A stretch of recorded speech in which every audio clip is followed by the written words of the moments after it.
Bueno, pues vamos a seguir hablando del edema del nervio óptico y vamos a hablar sobre el pseudopapiledema.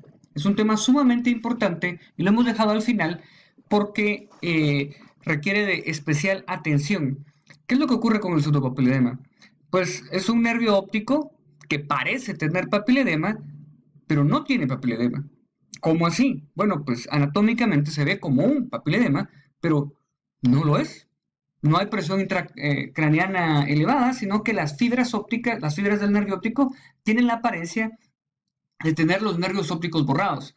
¿Y cuál es la importancia de esto? Pues la importancia de esto es que si se tiene un pseudopapiledema, pues es una variante anatómica normal y no nos preocupamos. Pero si se tiene un papiledema de verdad, pues como vimos en los casos anteriores, como vimos en el caso, bueno, los casos que vimos en los videos anteriores, pues pueden ser cosas muy serias o pueden ser patologías que deben ser tratadas de forma rápida antes de que dañen el ojo, como era el caso de la Bartonella Genselae, de la neuroretinitis. Así que debemos identificar bien qué es papiledema y qué no es papiledema. Y vamos a introducir ciertos conceptos. Lo más importante en neurooftalmología, que es puramente o más bien clínica, es tener claros algunos conceptos. Y para eso vamos a hablar de lo siguiente. Bueno, eh, aquí vemos unas pirámides. ¿Y dónde estarán estas pirámides? ¿Qué lugar es este? ¿Arena? ¿Pirámides? ¿Qué lugar es? Si yo le preguntara a alguien de los que está viendo el video, ¿qué lugar debe ser este? A ver, pues seguro que la mayoría dijo Egipto. Pues no, no es Egipto. Esta es Nibia. Es el sitio arqueológico que colinda con lo que es Egipto y que obviamente tiene una fuerte influencia egipcia, pero no son las pirámides de Egipto. Para comenzar, podemos ver que estas pirámides son más anguladas, son más pequeñas y tienen ciertos adornos que aunque se parecen a los egipcios son diferentes. ¿Qué es lo interesante de esto? Que en un principio nos parecen iguales, pero no son iguales. Ahora que ya les he dicho que la angulación de estas pirámides es distinta, que el tamaño de las pirámides también es distinto. Miren, el tamaño de las piedras es pequeño. Bueno, las pirámides son pequeñas. Estas piedras no son tan grandes, así que la pirámide no puede ser muy grande. Es obvio que estas no son las pirámides de Egipto. Estas son las pirámides de Egipto. Primero, su angulación es más abierta y además son mucho más grandes. Ahora que vemos la diferencia, pues resulta obvio que estas no son las pirámides de Egipto, más bien estas son las pirámides de Egipto. Pues bueno, algo se ocurre con el pseudopapiledema. El papiledema, el papiledema, es un edema del nervio óptico y como edema que es, tiene ciertas características. Primero, produce cambios fisiológicos en el ojo. ¿Qué cambios fisiológicos? Pues tendremos un aumento de la mancha ciega. Y como es edema, si nosotros hacemos un examen de angiofluoresceína, en el pseudopapiledema veremos fuga en el nervio óptico, cosa que no se ve en el pseudopapiledema. Vamos a ver unos casos para ejemplificar esto. Femenina de 23 años de edad, originaria de la ciudad, estudiante y refiere tener cefalea y mareos de un mes de evolución. Entre sus antecedentes médicos, pues no refiere, quirúrgicos tampoco, alérgicos tampoco, ni traumáticos, y básicamente no tiene ningún antecedente anormal. A la evaluación oftalmológica encontramos que tiene una visión de 20/40, pero al corregirla nos llega a 20/20 y tiene un pequeño astigmatismo. Bueno, ni tan pequeño, pero tiene astigmatismo. ¿Eso le podrá dar el dolor de cabeza? Pues bueno, alguien con astigmatismo y sin corregir puede tener dolor de cabeza. Los movimientos oculares pues son normales, el segmento anterior límites normales, pero veamos esto, al fondo de ojo, nervio ópticos hiperémicos con bordes borrados y elevados. Veamos el nervio óptico. Efectivamente los bordes están borrados y elevados. Bueno, ¿cómo le llamamos a esto? Pues papiledema, de entrada. Ahora bien, ya que tiene un papiledema, Lo primero que hacemos, como hemos dicho antes, es irle a tomar la presión arterial, y es normal. Así que, como es normal, le mandamos sus exámenes. ¿Y cuáles? Los que ya habíamos quedado. Le vamos a hacer sus estudios de imágenes, hematología y glicemia. Bueno, así es como fue clasificado el edema del papila bilateral. Le hemos hecho le hemos ordenado sus exámenes y cita con resultados a neurooftalmología. La consulta, pues en esa ocasión lo vimos con los neurólogos. Tenía una evaluación neurológica normal. La tomografía fue normal. La hematología, el nitrógeno en urea, la creatinina, la glicemia son normales. Pero entonces, ¿qué tiene? Porque tiene dolor de cabeza y además tiene borrados los nervios ópticos. Pues bueno, como dijimos, descartemos que sea un pseudopapilema. Le solicitamos una angiografía y unos campos visuales. Aquí tenemos la foto negrita y la angiografía es totalmente normal.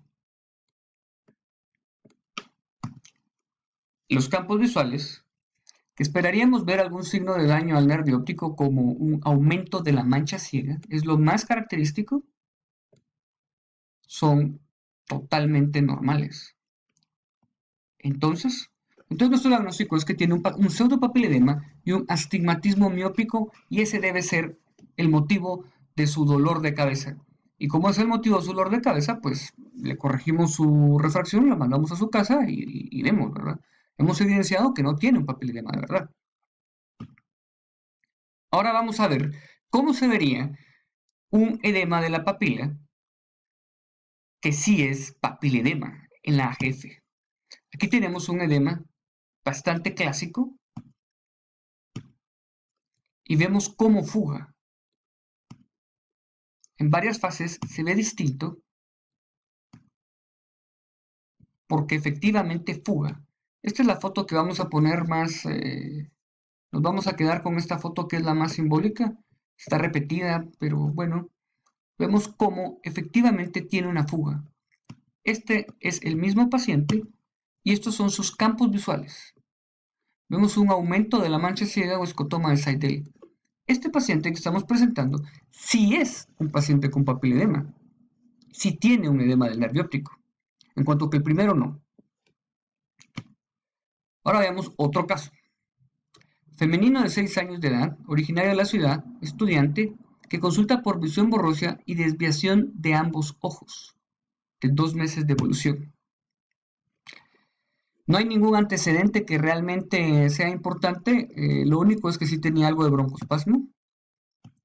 Y en la evaluación oftalmológica vemos que tiene la agudeza visual disminuida.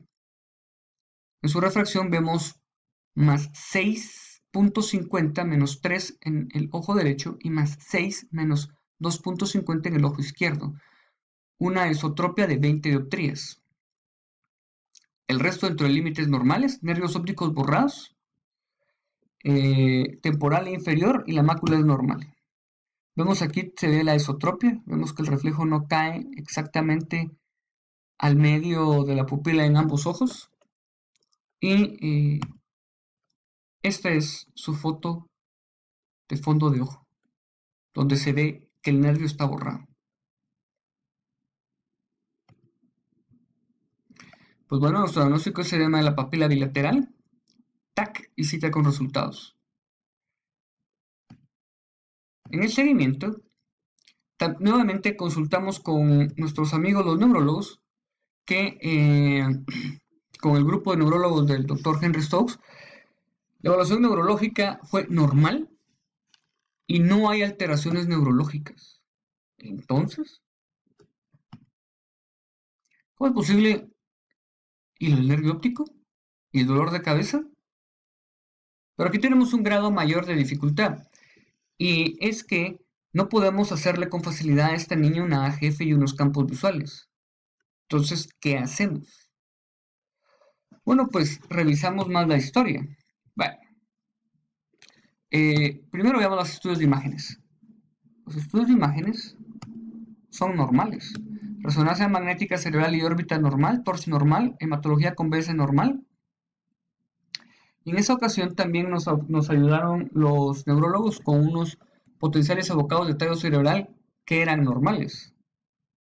Esta es la tomografía de la órbita, perdón, resonancia magnética de la órbita, que es normal. Entonces, todo está normal. Y este sería un buen momento para hacer una AGF y unos campos visuales, que dijimos que no podemos hacer en esta niña. Bueno, pues vamos a ver algo. Todo era normal, así que, si recordamos, tenía una hipermetropía de más 6.50 y más 6 en el otro ojo. Decidimos corregirle su hipermetropía y pasó de 20-100 a 20-50, corrigiendo la desviación. Lo calificamos de un pseudopapiledema, una esotropia, hipermetropía alta más astigmatismo y ambliopía bilateral.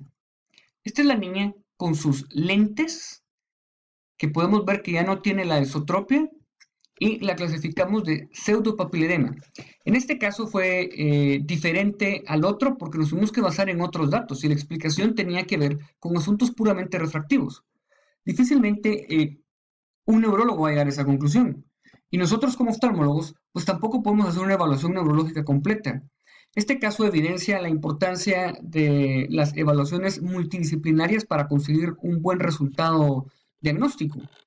Nosotros no creemos que sea bueno tener un servicio de neurooftalmología sin tener unos neurólogos a los cuales consultar cuando sea necesario. Y bueno, hay ciertas variables, variantes patológicas y cosas normales. Ya que estamos hablando de pseudopapiledema, tenemos que hablar también de que nosotros, la forma en la que más fácilmente hacemos el diagnóstico es con la AGF y los campos visuales, pero también el drusen del nervio óptico puede dar pseudopapiledema. El drusen del nervio óptico lo podemos identificar con un ultrasonido al que se le baja el gain. Bueno, regresando al asunto de las pirámides, vean, ¿esto es una pirámide o no es una pirámide? Pues no, no lo es un sigurat. Es una pirámide escalonada que es de barro. Son las estructuras arquitectónicas de Mesopotamia, que son escalonadas. Se ven así, son de barro y escalonadas. Este es un sigurat, es escalonado, pero no es de barro. Este es de piedra. Esta es la pirámide del castillo en Chichén Itzá, y no es un sigurat. Y aquí vemos unas pirámides de barro y son escalonadas. ¿Estas serán de Mesopotamia? Pues no. Estas, como pueden ver, aquí aparezco yo. Esto es Caminal Juyú. Son unas pirámides que quedan en la capital de Guatemala, en la zona 7, y son de barro y son escalonadas. ¿Por qué les he enseñado estos distintos tipos de pirámides escalonadas? Primero, no es Mesopotamia. Segundo, es el área maya. Así que siempre tenemos alguna forma o algún dato preciso en el cual orientarnos y saber dónde estamos parados. En el caso del pseudopapilledema, tenemos al menos 3 formas de saber qué es pseudopapilledema. Y una cuarta sería la historia. Así que, pues bueno, eso es lo que teníamos que hablar del pseudopapilledema. Y ya no vamos a hablar más sobre el nervio óptico, sino que los próximos temas serán sobre algunas patologías y su asociación neurooftalmológica.